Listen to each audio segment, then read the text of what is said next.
सतनाम के जोत जला दे बाबा, अंधियार मन ला मिटा दे बाबा।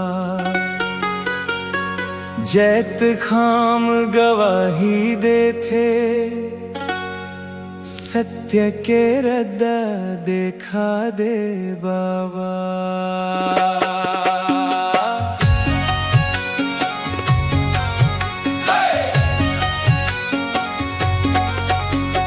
सतनाम के जोत जला दे बाबा, अंधियार मन ला मेटा दे बाबा। जैत खाम गवाही देथे, सत्य के रद्दा देखा दे बाबा। जय सतनाम जय सतनाम, घासी बाबा जय सतनाम जय सतनाम जय सतनाम। धरती गूंजे जय सतनाम।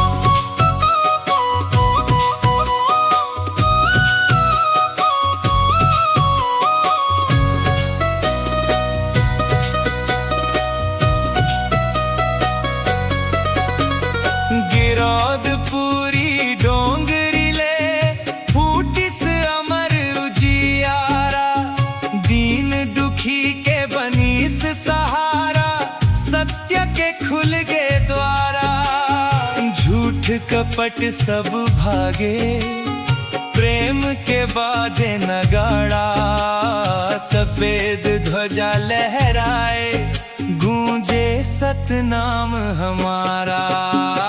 सतनाम के जोत जला दे बाबा, अंधियार मन ला मेटा दे बाबा। जैत खाम गवाही देथे, सत्य के रद्दा देखा दे बाबा।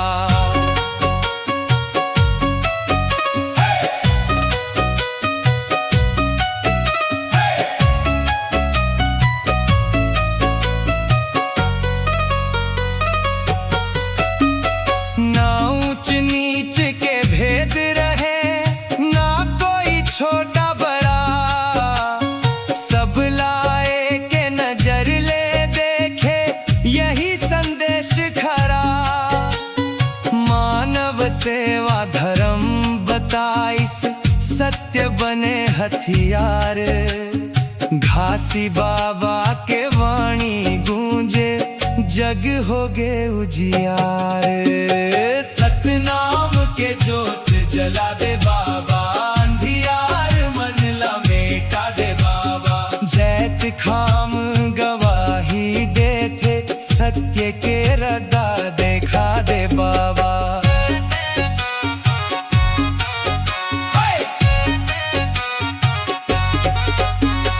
जैत खाम के छांव तले, मिलथे मन ला चैन। सतनाम के अमृत पी के, मिट जाथे सब पीर। नफरत के दीवार गिरा दे, प्रेम के दीप जलाव। बाबा के बताए रद्दामा, संग संग सब आओ। सतनाम के जोत जला दे बाबा, अंधियार मन ला मेटा दे बाबा। जैत खाम गवाही देथे, सत्य के रद्दा देखा दे बाबा।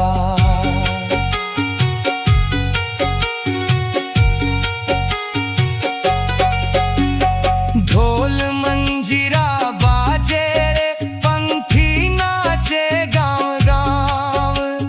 जय सतनाम के गूंज सुन, झूमे सगरी ठाम।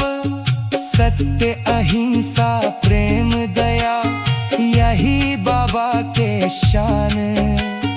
जन जन गाथा गावे, गूंजे भारत धाम। सतनाम के जोत जला दे बाबा, अंधियार मन ला मेटा दे बाबा। जैत खाम गवाही देथे, सत्य के रद्दा देखा दे बाबा।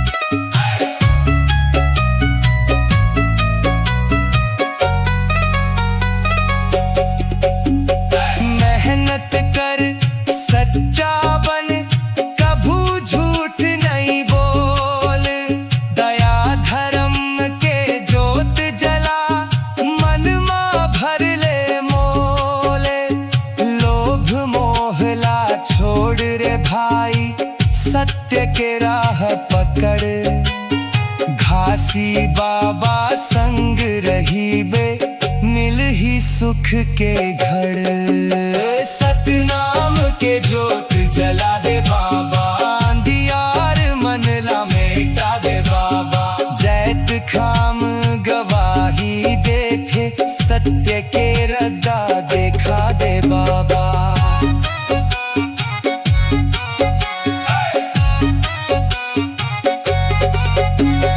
गिरौदपुरी मेला भर गे, भक्तन के भीड़ अपारे।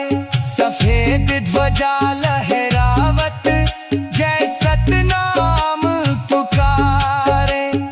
बाजा गाजे नाचे संगी, खुशी के बरसत धार। घासी बाबा